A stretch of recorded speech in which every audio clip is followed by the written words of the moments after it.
Hi everyone, I am Heather Liu of Closet Core Patterns and the sustainable online fabric store Core Fabrics, which I own with my business partner and best friend, Tariska. And we're really excited to talk to Seamwork today about the fabric supply chain. So we opened Core Fabrics a little over a year ago, I think. Yeah, August 2021. And we really did it with a strong mission. We wanted to bring beautiful and sustainable fabrics to the sewing community. And I don't want to say we were naive, but we have certainly Big learning curve. a lot of learning. And so the supply chain is really interesting to us, and we thought we would kind of explain a little bit more about it because you might not necessarily think about where the fabric that's coming from when you're sewing at your table. And there's a lot to kind of unpack, so we're just going to kind of try to explain what a supply chain is, what the fabric supply chain looks like, and what that means for you as a sewist. So what's the first step, Tariska? So fabric supply chain is really just every step along the way from raw goods, raw materials, all the way through until you get your fabric on your sewing table or it's going into a finished garment that you would buy in the store. Exactly. And so the first step in that supply chain is obviously the raw material. And so for us, we prioritize a lot of natural materials. So that would be a cotton plant that makes cotton, flax that makes linen, Hemp, when we can find it. silk from silkworms, wool from sheep. If it's synthetic, it would be, Well, we can have polyester, so that would be made from fossil fuel derivatives or nylon, but we would tend to prioritize things like synthetics made from cellulose. So cupro, which would be made from cotton linter, which is just like the leftovers from the cotton making or from the cotton plant, or trees, which would go into viscose. bamboo. There's lots of, basically viscose and rayon, those kind of natural synthetic fibers. They're man-made, but the raw material is cellulose-based. So regardless, that's the kind of first step, is where that raw material comes from. And so when we're looking at a supply chain, we want to know where that raw material comes from. And unfortunately, because supply chains are very long, we're the furthest away from that step. And that is, for us, the most challenging thing to find out. For example, China has a real problem using forced labor for cotton production in regions of China. And so when we're selling something that's made of cotton, we're trying to do our best to find out, okay, was it produced in one of those regions? If it was polyester, we want to make sure. We want to make sure it's not virgin polyester, and that we would always want to recycle polyester to not be bringing more of that product into the world because it doesn't break down. It would, has somewhat like a 700-year lifespan. Lasts forever.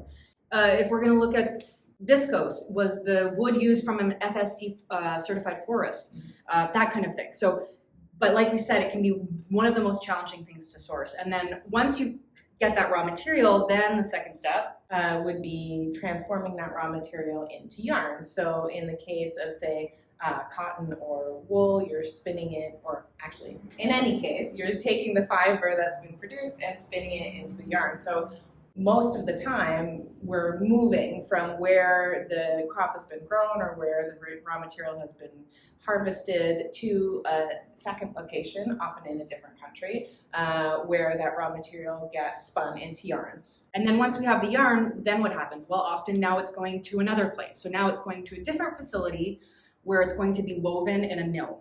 And so depending on what type of fabric it is, that might be one of the last steps, because it might get to the mill and they might weave it and dye it there, or they might weave it and maybe it's undyed, it's prepared for dyed, and then it gets sent to another facility where it's now woven into fabric that is printed on. So you can tell like how quickly and easily, just depending on the complexity of the fabric, the type of fiber, you can there's so many steps in that chain, and it's really easy to get quite divorced from the raw material and that raw good. And for us as a company, we're constantly trying to know as much as we can about the entire supply chain, because as we know, the fabric industry is really centered around fast fashion, which is making fabric as cheaply, as quickly as possible. That's often happening in places in the world that don't have strong labor and environmental regulations. And so in order to get $5 a yard fabric, somebody has to pay that extra cost. And so often you're paying for dumping harmful chemicals into the environment, usually into waterways, or the labor, like you were mentioning before, is paying by not getting a living wage. Or we're in a factory that doesn't have any kind of environmental efficiency, and they're blowing, there's all sorts of ways to cut corners. Exactly. And so we're always trying to find prioritizing sustainably and ethically produced textiles over cost. And I think that cost thing is kind of important because I think sometimes sewists are used to going into their nameless insert big box fabric store and getting fabric for these dirt low prices, and there is a cost attached to that. Yeah. There are people that suffered in that supply chain, and for us it's a real priority to minimize that suffering whenever we can. So now we've got this yarn and it's gone to the mill where it's been woven and maybe dyed and maybe printed and maybe finished, and so now we have these finished rolls of fabric. Now what happens with them? Well, I will say it's really important to understand that the fabric industry is a fast fashion kind of geared for these big industrial scales. These mills are generally, if you want to buy anything from them, they want a 500 yard minimum per color per style, right? If not 1,000. If not 1,000, if not 2,000, if not 5,000. Yeah. So with these huge order volumes, there are very few people who are dealing directly with the mills. The mill would send fabric directly to a factory where clothing is being made, and in that case, the designer is saying, I want this specific color or these 3 specific colors in this exact weight and produce 10,000 meters of it. Or that fabric is being purchased by a distributor. And so the distributor is able to meet these really high order volumes and then sell to several smaller designers or fabric stores. People like us. So you might notice that you go to visit your local favorite fabric store, either in person or online, and you might notice that there are a lot of shared fabrics, right? People aren't being lazy. It's not that we're all carrying the same things because we want to. It's because I can't go to cotton supplier and say, I want 12 colors at 100 meters. They're going to laugh at me. Most of them, they don't understand that scale, the smaller scale. They're like, well, I'll give you 1,200 meters at one color. And I'm like, I literally have that for the next 10 years. I'd never sell it. So distributors go and take advantage of their buying power. And then what happens is a lot of fabric stores and smaller designers are purchasing from those distributors. So you'll see maybe shared lines. I often go into clothing stores here in Montreal with indie designers, and I'm like, I know where that fabric came from. I know where that one came from because we're all shopping from the same place.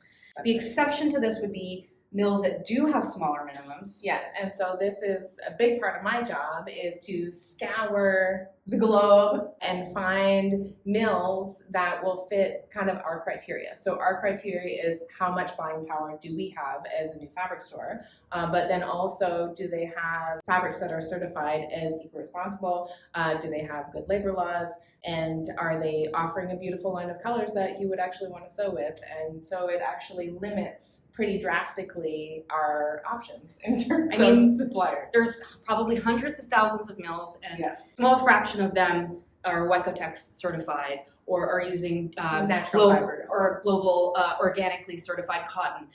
So we, all of a sudden we have all of these mills, and then it goes down to about this much, and then the ones that are willing to deal with us with our small yardages goes down substantially. Yeah. So we are really building those relationships, but just in general, it's hard for smaller fabric stores to be able to even engage on that level because minimums are still pretty big.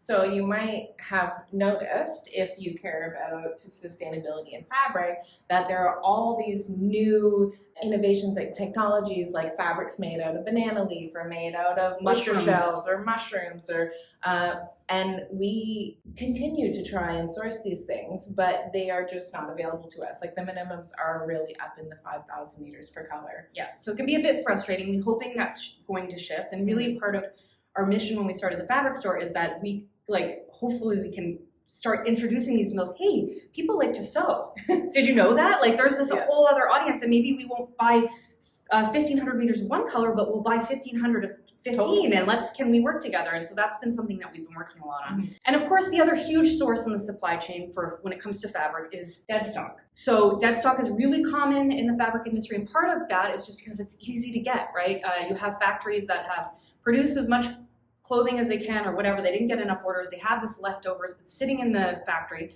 Sometimes it just gets thrown in the garbage or incinerated or burned.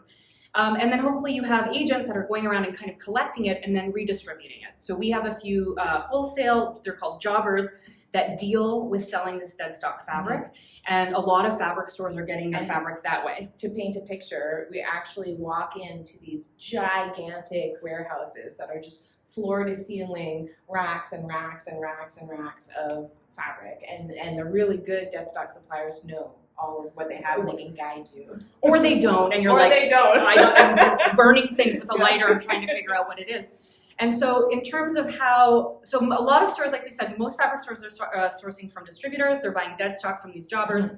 And then again, unnamed insert big box fabric stores might have bigger contracts with jobbers where they're buying entire containers full of fabric sight unseen. And so you'll go in and they kind of have whatever they have. And obviously those stores, again, have more buying power. So maybe they carry some customer regular lines because they're able to, again, deal with these big minimums because they have a wider range. That's right. That said, the rhymes with abric.mom model, they don't care where the fabric comes from. What they want is to make the most amount of profit selling fabric, right? So if they can get it for $2, they're going to sell it for $15, and that's their bottom line. But that's generally how kind of capitalism works. I think what you're trying to get at Yes. is that it's harder to have transparency in the fabrics that you're buying from bigger box stores because they just have thousands and thousands of items, and so you have very little information about each individual item, and that's something that we're really trying to address at Core Fabrics as well. Yeah, it's to just basically the point of all of this pull back the curtain and let you, as much as we can, as much information as we can personally gather about where fabric comes from, let you know what the supply chain is so you can feel good about it. And more people are doing this. It's becoming more and more important as climate change becomes more of an issue. And so we're really proud of what we're doing. But basically, the supply chain is complicated. Our job is very hard. We love what we do, but we want people to just think a little bit harder about where that fabric's coming from, why it's so cheap, and who paid so that you wouldn't have to. Okay, so now that we've explained how the supply chain works, what does that mean for you as a sewing consumer? Well, if you care about making your sewing practice more sustainable, there's a number of things that you can do, and obviously the most important one, even just to start, You're doing great already. One of the biggest problems is hyper-consumerism and people being encouraged by the seasons of fashion and fast fashion to buy.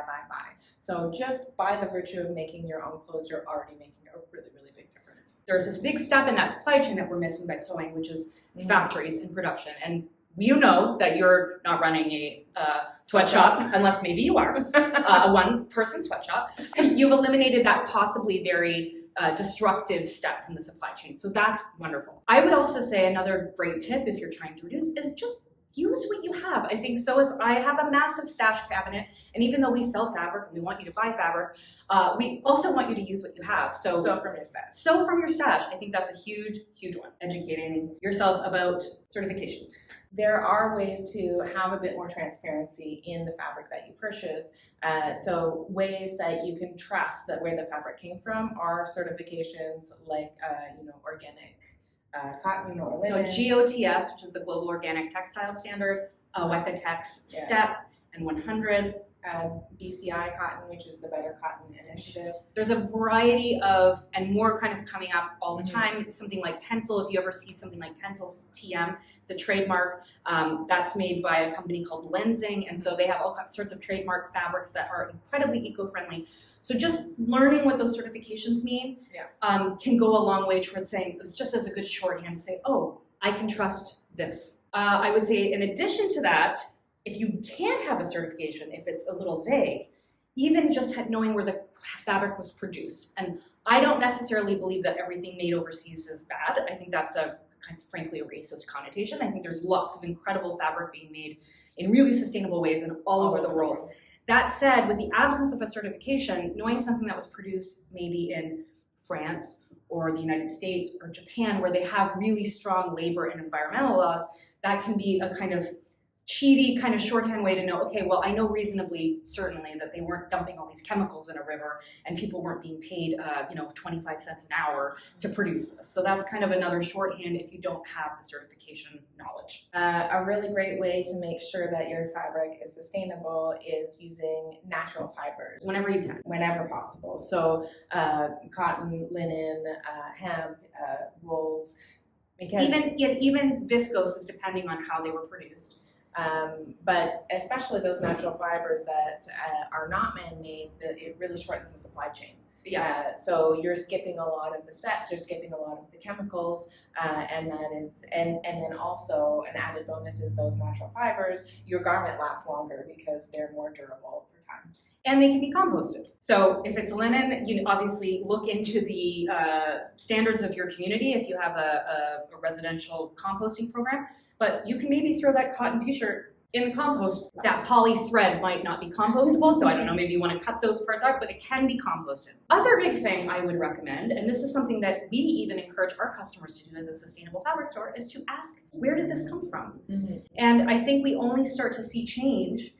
I can say this as a business owner for 2 companies now, that when we make change, it's because people are asking for it. Yeah. So if you have, you hold us accountable. Absolutely. And so don't be shy, in a kind way, obviously, to say, hey, I'm interested in this textile. Do you know where it came from? And maybe that's going to spark some conversation with that fabric store, and they're going to start being a little bit more mindful as well. And I think change starts on that really small, granular level, is just asking questions and pushing us to all kind of do better. And finally, if you can't, for example, throw your cotton t-shirt in your compost bin, one thing you can do is, depending on where you live, there are textile recycling facilities. So we live in Montreal. This is the fashion capital of Canada. We do not have an industrial textile recycling program here. There are very few out there. It's shameful. It's really terrible. But what H&M, for all of its flaws, is hoping to use, I think by 2030, they want their entire supply chain to be produced from recycled textiles. And so they have a really strong textile recycling program. So you can bring a bag of anything, scraps, old garments, anything that you want. You bring that to H&M and they will collect it and store it and sort it and reuse it. So if, in the absence of anything else, if you're close to an H&M, you can go and recycle your textile. Otherwise, you might want to look into seeing if there's textile recycling programs in your city. But ultimately, it's just as much as we can, just trying to reduce the impact so that we can leave the world hopefully better than we found it. That's our goal at Core Fabrics, and I'm hoping that that's your goal as a human being. I think that kind of wraps up our long-winded discussion of the supply chain. I hope that, explained a little bit about where your fabric comes from, what it means for you as a sewist, and hopefully you'll be inspired to think about it a little bit more deeply the next time you go to sew your own clothes. Okay, thanks. Bye.